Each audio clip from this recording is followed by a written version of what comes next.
하나님 말씀 봅니다. 미가서 2장 1절에서 5절 말씀입니다. 오늘 이 본문도 2주에 걸쳐서 말씀을 전하는데 오늘 특별히 1절, 2절 중점으로 말씀을 전할 거고요. 봉독은 1절에서 5절까지 다 하겠습니다. 1절 한 절씩 교독하겠습니다. 그들이 침상에서 죄를 꾀하며 악을 꾸미고 날이 밝으면 그 손에 힘이 있으므로 그것을 행하는 자는 화 있을진저.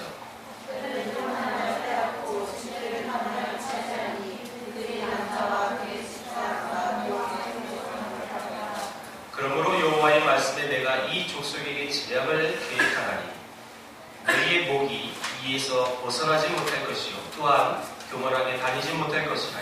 이는 재앙의 때임이라 하셨느니라.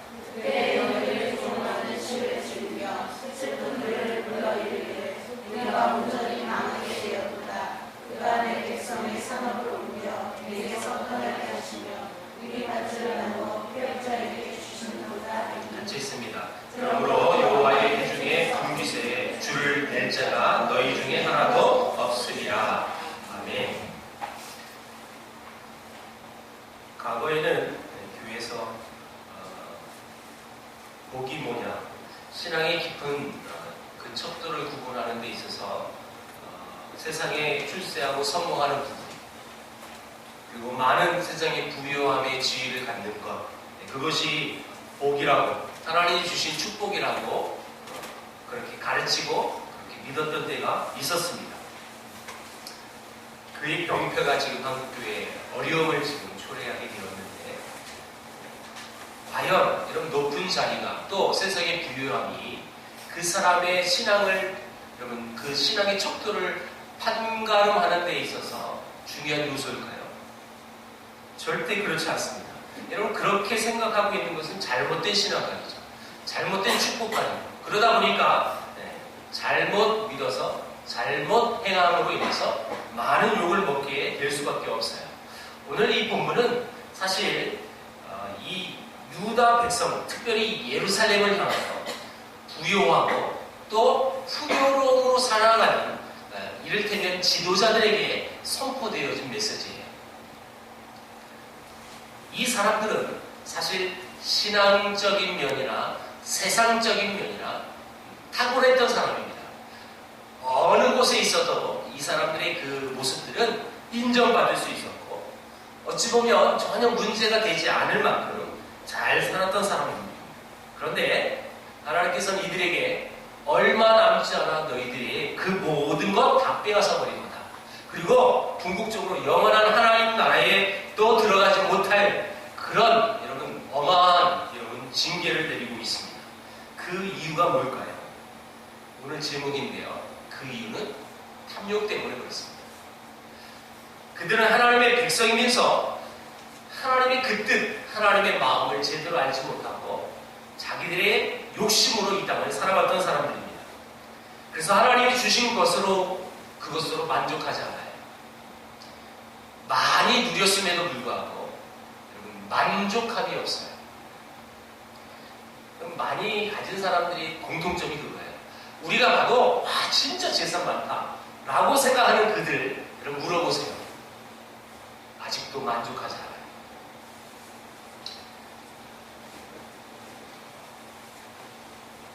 하나님이 주신 것, 그것을 만족하지 못하니까 어떻게 해요? 더 가지려고 노력해요. 어떻게 하면 저 인간보다 내가 더 많이 얻을까? 여기에 여러분 마음을 쏟게 되어 있어요. 그래서 그것을 위해서 밤낮으로 연구하고 어떻게 하든지 내가 부를 축적하기 위해서 애쓰는 그런 모습이 이 본문에 나옵니다. 자, 여러분 성경은 신앙이 좋다고 해서 반드시 물질적으로 부유하다라고 말하지 않아요. 성경에서 그렇게 가르쳤으면 저도 그렇게 가르쳐야 합니다. 신앙이 좋다라는 이 부분을 여러분 구분하는 데 있어서 물질의 많고 적음이 전혀 상관이 없어요. 사람들은 사실 가난할 때 겸손합니다. 그런데 많은 물질이 주어졌을 때 그 사람의 진짜 신앙을 볼 수 있어요. 신앙이 없는 사람은 그 물질을 자기의 것으로 생각하기 때문에 그것을 지키기 위해서 더 애써야 되고, 그리고 더 축적하기 위해서 더 고민합니다. 그런데 진짜 신앙을 갖고 있는 사람은 그 부가 축적되어지는 그 자체가 부담스러워요. 왜요? 그것은 내게 아니라는 것을 알고 있기 때문에. 그건 내게 아니에요. 내게 아닌데 계속 나는 그렇게 애를 쓰지 않았는데도 계속 쌓여지니까 그게 부담스러워요. 그래서 그 참신앙을 갖고 있는 사람은 어떻게 반응하냐면, 자, 이것은 하나님의 것이니까 하나님 나라를 위해서 어떻게 내가 사용할까? 여기 고민에 빠지게 되어 있어요. 또 속으로 그럴 거예요. 일단 하나님 줘보시라고. 내가 그런 마음 갖는지 안 갖는지. 제가 팁을 하나 드릴까요? 오늘 말씀을 이렇게 준비하면서, 물론 제가 전에 여러분들에게 했던 말씀이에요. 왜 하나님 앞에 물질을도 달라고 간구도 하고 매일 기도하는데 왜 그 기도는 들어지지 않을까라고 고민되어지는 성도님이 혹시 있다면 아직 준비가 되지 않은 거예요. 여러분이 많은 물질을 주면 변질될까? 그래서 못 주시는 거예요, 하나님. 그만큼 여러분들 사랑하시는 거죠. 네. 덜 사랑하는 인간은요, 막 줘요. 그렇게 하면 위로가 될 거예요.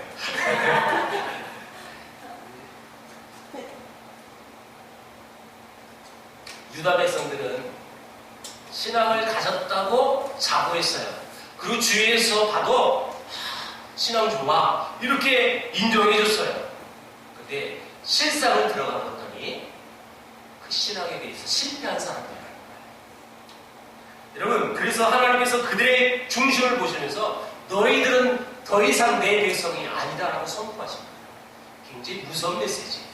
자, 여러분, 왜 그들이 그런 욕을, 또 그런 엄청난 예언을 들을 수밖에 없었을까요?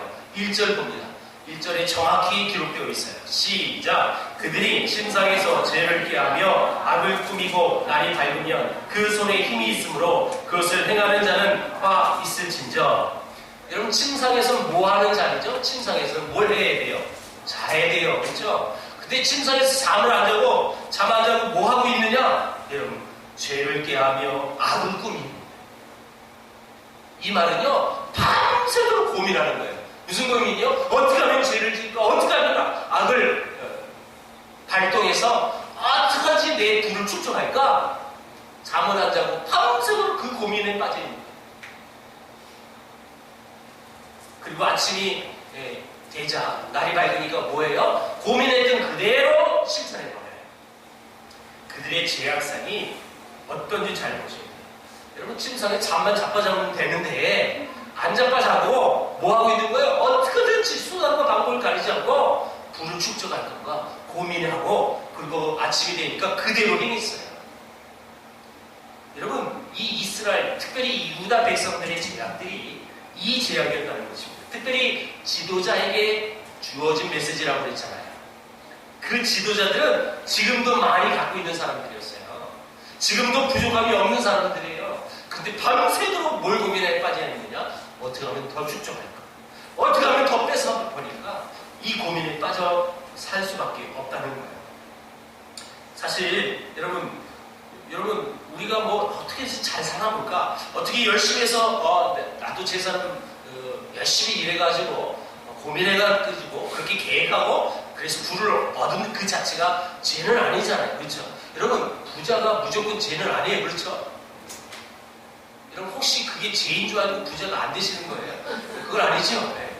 부자는 무조건 죄는 아니에요. 하나님이 부어주신 여러분 그 은혜로 부를 축적한 건 절대 죄가 아니에요. 무조건 여러분 재산이 많다고 해서 잘못은 또 아니에요. 정상적인 방법으로 최선을 다해서 그를 부를 축적했다는 것은 전혀 문제되지 않아요. 그런데 이 본문에서 우리가 유심히 봐야 될 게 뭐냐면, 날이 밝으면 그 손에 힘이 있으므로 이 문구를 봐야 돼요. 왜 그들이 죄악인지, 왜 그들이 잘못된 행동인지 바로 그거예요. 그 손에 힘이 있으므로 이 문구가 아주 키포인트예요. 다시 말하면 돈이 있고 권력이 있었던 사람들입니다. 그리고 그 돈으로 그 권력을 또 빌미를 삼아서 더 여러분 착취하는 거예요. 하나님의 백성이라면 그 재산이 누구의 것이라고 인정하죠? 하나님의 것. 여러분 그렇게 인정하는 온전한 하나님의 백성은 하나님의 나라를 위해서 어떻게 쓰여질까 고민에 빠져야 돼요. 그런데 이들은 반대였다는 거예요. 그 힘이 누구를 위해서 그리고 그 힘이 어떻게 쓰여질까 이 고민에 빠지지 않아요. 어떻게 하면 내가 더 많이 가질까? 이 고민에 빠져있다는 거예요. 여러분 물론 그 힘을 가지고 자신이 벌었던 그 재산을 가지고 자신을 위해서 쓰고 자기 가정을 위해서 쓰는데 누가 뭐라고 할 거예요. 그건 문제가 되지 않아요. 문제는 뭐냐면 밤새 골몰하는 거예요. 밤새 여러분 밤잠 못 자가면서 고민에 빠져있는 그 내용이 뭐냐? 어떻게 하면 더 얻어낼까? 어떻게 하면 더 집중할까? 이거였다는 거예요. 사람은 시간이 지나고 환경이 바뀌면 사실 마음도 바뀝니다. 제가 목사된 지 얼마 안 돼서 많이 들었던 이야기. 목사 안수가 몇 년 지나면 변한다라는 얘기 많이 들어봤어요.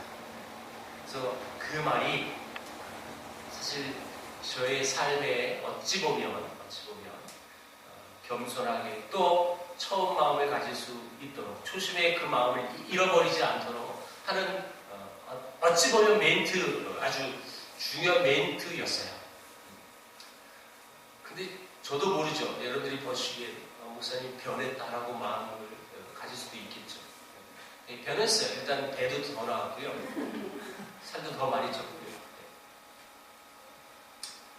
그리고 제가 목회를 하면서 실제로 그 얘기를 들었고요. 솔직히 고백합니다. 사실 나 자신은 변하지 않겠다고 다짐을 했고 나는 그렇게 믿고 살았는데 그 얘기를 들은 내 자신을 한번 되돌아본 적이 있어요. 어떤 인간이든 간에 사실 그 초심처럼 살아가는 사람이 얼마나 되겠습니까? 얼마나 이 농도의 짙은 농도의 차이점이겠지만 분명히 다 변할 거라고는 생각을 하지만 분명히 이 이스라엘 백성, 특별히 이 유다 백성들은 완전히 변했어요. 밤새 어떤 악을 생각하고 그리고 아침에가 떠올랐으면 그 생각을 포기하지 않고 그 일 그대로 자기가 고민했던 그대로 실행에 옮겼다는 거예요. 그리고 그 현장에 가서 불쌍한 사람들을 보고서도 그 생각을 저버리지 않고 그대로 밀어붙였어요. 하나님께서는 바로 이것에 대해 진노하시는 겁니다. 그럼 변할 수 있죠. 인간이 완전하지 않으니까. 그렇죠. 근데 그것이 제약인지 모르고 그 만행을 계속 한다면 그것은 하나님께 심판받을 내용이에요. 변할 수 있지만 변한 것을 깨닫고 다시 뉘우쳐서 초심으로 돌아가고 또 열심으로 최소의 삶을 살아가는 것 그게 성도 아니겠습니까?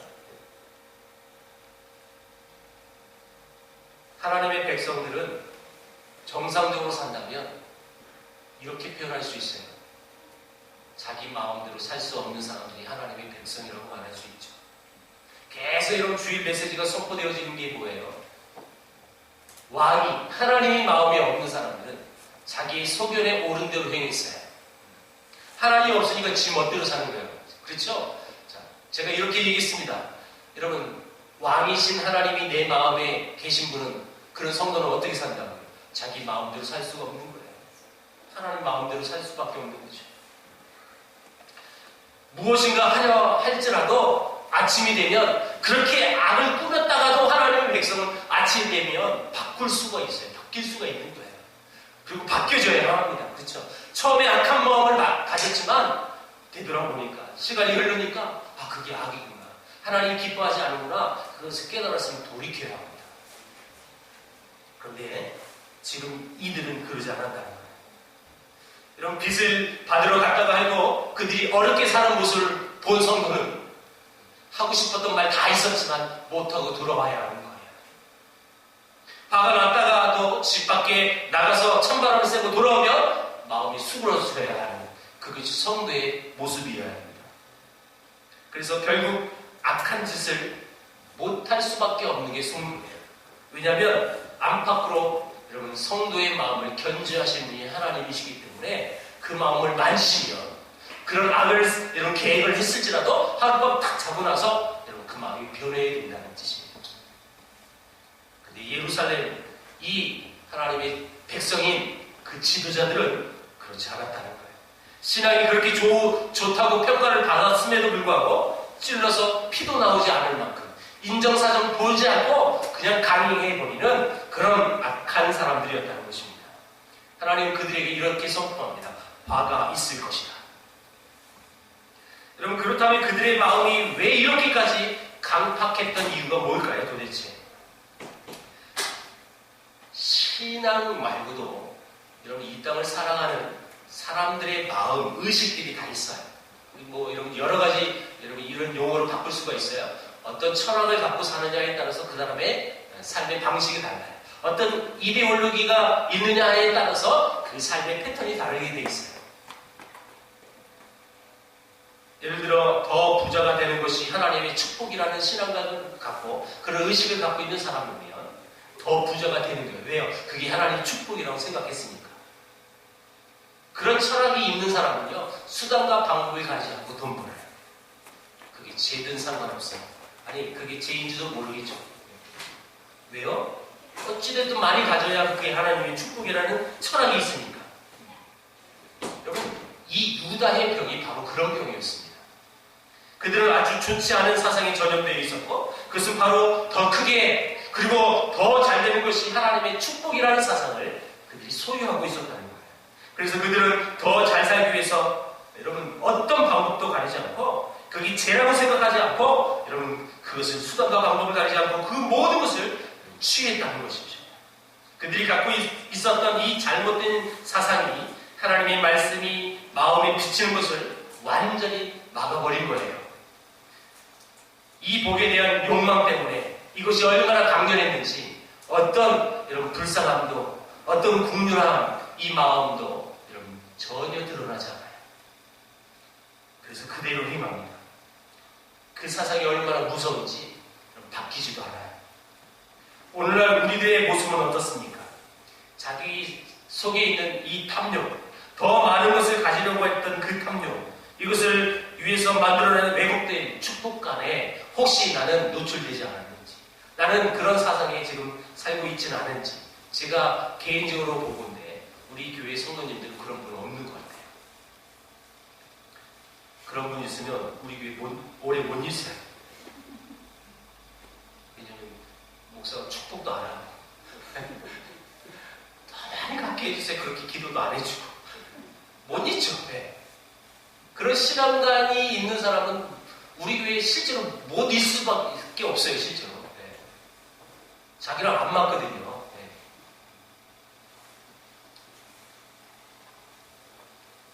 여러분 그들이 밤새우면서 생각하고 작전을 짰던 탐욕이 도대체 무엇이었을까요? 그게 2절에 나와요. 어떤 탐욕이었는지 2절 한번 봅니다. 시작. 밭들을 탐하여 빼앗고 집들을 탐하여 차지하니 그들이 남자와 그의 집과 사람과 그의 사람을 강탈하도다. 여러분 이 유다 사람들이 다른 사람의 것을 탐내는 것이 죄악인 걸 몰랐을까요? 알았죠? 여러분 지도자라면 율법을 몰랐나요? 알았어요? 다 알아요. 여러분 분명히 십계명에도 기록되어 있어요. 여러분 남의 것을 탐하지 말라고 분명히 하나님이 말씀하셨거든요. 그게 죄악인 거 다 알았어요. 그럼에도 불구하고 여러분 그들은 그것을 강행했다는 거예요. 여러분 이걸 별개로 진짜 하나님이 말하는 복의 개념이 뭘까요? 복. 이 우리 성도들이 하나님을 모시고 하나님을 섬기는데 하나님이 주신 그 복이 우리가 느낄 때 그것이 도대체 뭘까요? 지금처럼 이 지도자들처럼 많이 가져야 많은 지위를 또 높은 지위를 가져야 그것이 복이라고 생각한다면 잘못된 신앙관이에요. 그렇죠? 자, 진짜 신앙관은 뭐냐면 하나님께서 내게 주신 것으로 만족할 수 있는 것이 복인 줄 믿습니다. 내가 지금 객관적으로 봐도 다른 사람들도 많은 것을 갖지 않았음에도 불구하고 그것이 하나님의 은혜이고 그것이 하나님이 준 것인 것을 깨달아서 만족하고 그래서 그것이 기쁘고 그것이 감사할 수 있는 게 그게 최고의 복이에요. 아까도 얘기했잖아요. 그리고 제가 이 단에서 누누이 한 얘기. 아무리 부자가 돼도 만족되지 않는다.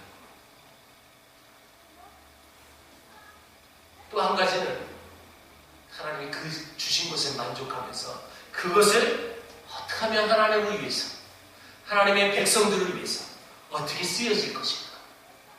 그렇게 고민하고 또 그것이 나눠졌을 때 같이 기쁨을 나누는 그 모습을 볼 때 거기에서 희열을 느끼고 그것에 더 감사를 느끼고 그것이 진짜 복이라는 것이 진짜. 여러분 나를 통해서 다른 사람들이 기뻐할 수만 있다면 얼마나 여러분 기쁜 이야기일까요? 저는 우리 교회 성도님들의 헌금에 대한 부분을 절대 설교 중에 설교해 본 적도 없고 또 목적을 가지고 타켓해가지고 그런 설교를 단 한 번도 해본 적은 없어요.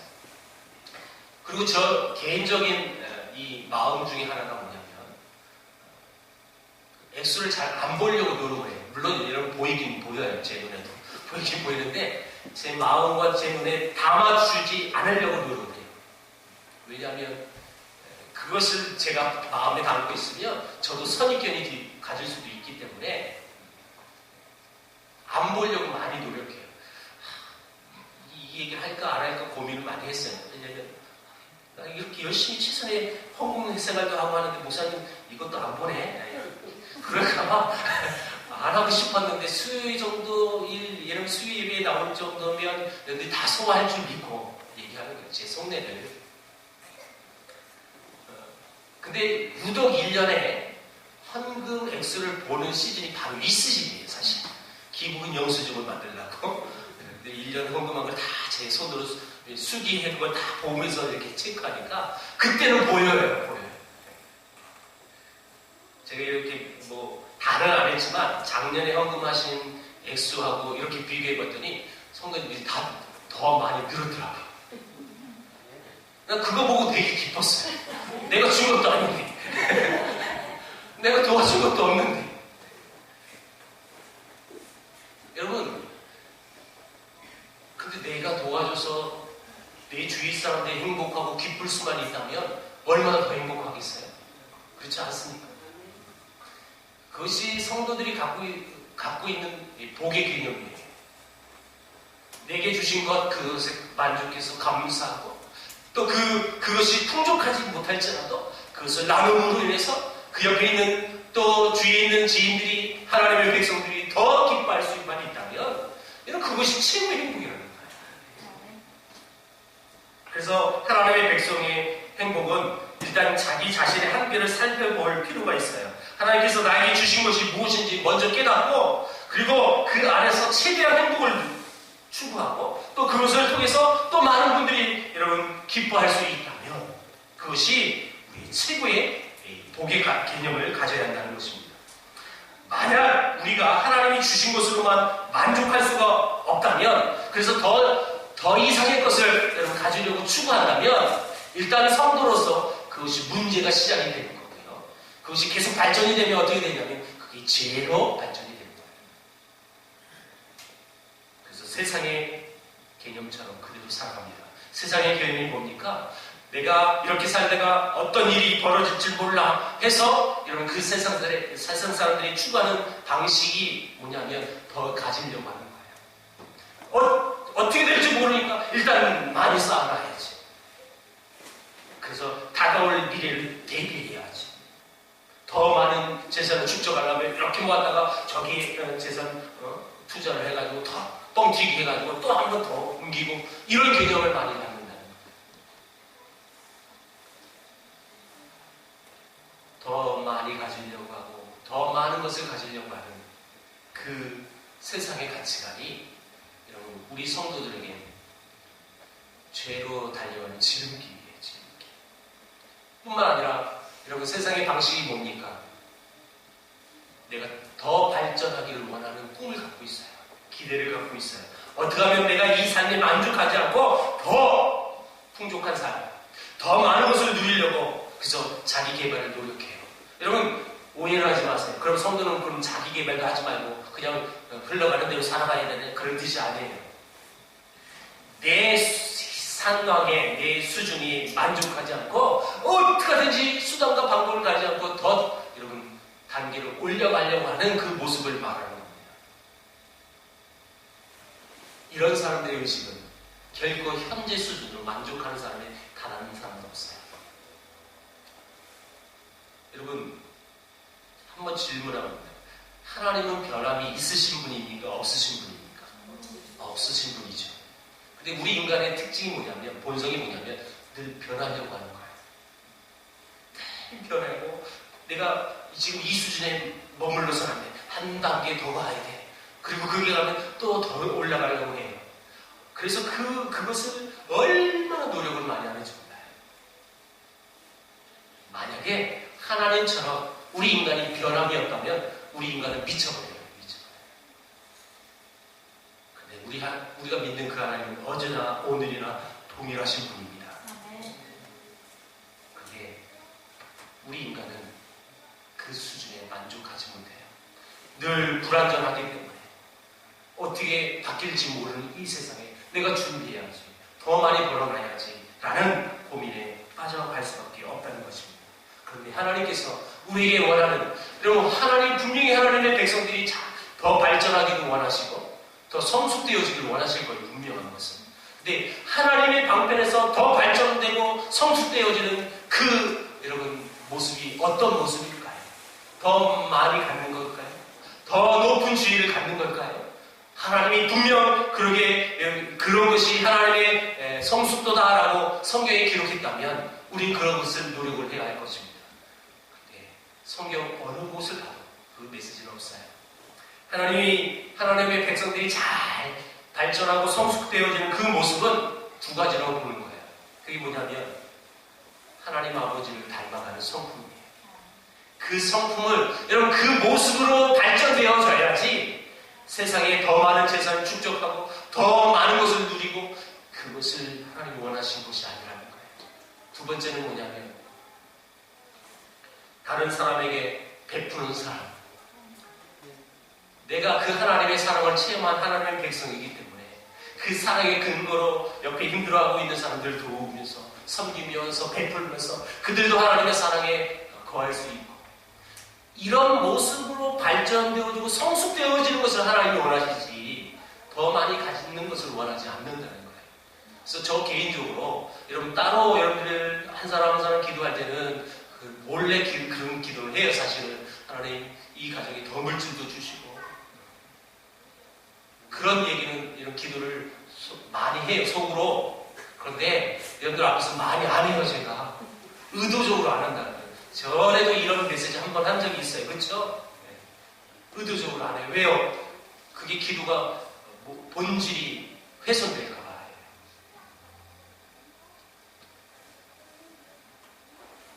우리 자녀들한테도 늘 그래요. 많은 것을 그런 기도 잘 안 해줘요. 사실 제가. 어디 큰 시험 뜨고 늘 기도해달라고 이제 우리 집사람이 요청하는데 아비가 하는 건 당연하죠. 그렇죠? 네. 그 짧은 기도에도 어떤 육신적인 욕망을 많이 간구하지 않으려고 많이 부르는 겁니다. 여러분, 나는 여러분들이 실제로 많이 부자 되기를 원해요. 높은 지위 갖기도 원해요. 근데 그것이 진짜 복이 아니라는 거예요. 진짜 복은요, 여러분이 더 하나님의 성품을 닮아가는 거예요. 그 성품을 닮아가서 하나님이 원하는 게 뭔지 깨달아서 그 아름다운 삶을 살아가는 거예요. 그게 진짜 복 아니겠습니까? 그게 축복 아니겠어요? 우리 세계를 푸는 모든 성도님들은 그 축복의 삶을 사시길 주님으로 축원합니다. 오늘 마지막 곡 뭐라고 우리에게 찬양했죠? 하나님 아버지의 마음. 여러분, 내 마음도 하나님 아버지 마음처럼 되기를 원한다. 하나님의 뜻이 있는 곳에 나 뜻도 있는 거고 마음이 있는 곳이 있는 거고 하나님 눈이 있는 곳에 내 눈도 있는 거고 그분의 발이 있는 곳에 내 발이 있는 거. 하나님이 원하는 게 뭐냐는 거예요. 우리가 잘 먹고 잘 사는 거예요? 선물이에요. 하나님이 우리에게 원하는 것은 그것은 저 뒤에 후순이고요. 가장 원하시는 건 하나님 닮아가는 거예요. 그래서 그 하나님 아버지 마음대로 이 땅을 살아내는 것입니다. 그것이 하나님이 원하시는 뜻이고 마음이에요. 그런 아름다운 그 뜻을 살아가는, 그 뜻대로 살아가는 여러분들이 되길 바랍니다. 분명한 건 이 이스라엘, 이 유다의 지도자들은 그 하나님의 아버지의 마음이 뭔지 몰랐어요. 그 뜻이 뭔지도 몰랐어요. 그러니까 어떻게 해요? 여러분 3절, 4절, 5절의 결론이 뭔지 아세요? 심판받는 거예요. 처절하게 심판받는 거예요. 너희들이 지금 다 갖고 있는 것 내가 다 뺏어버린 거예요. 아무리 여러분 성도로서 많이 가져서 보면 하나님 아버지의 마음대로 이 땅을 살아가지 못해서 다 빼앗긴 거면 뭐하러 그렇게 부자가 되려고 노력하냐면 차라리 가난하게 하나님 아버지의 마음대로 이 땅을 살아가는 게 더 큰 축복인 줄 믿습니다. 그 비밀을 깨달아서 아름다운 삶을 사시길 다시 한번 주의 이름으로 축원합니다. 기도합니다.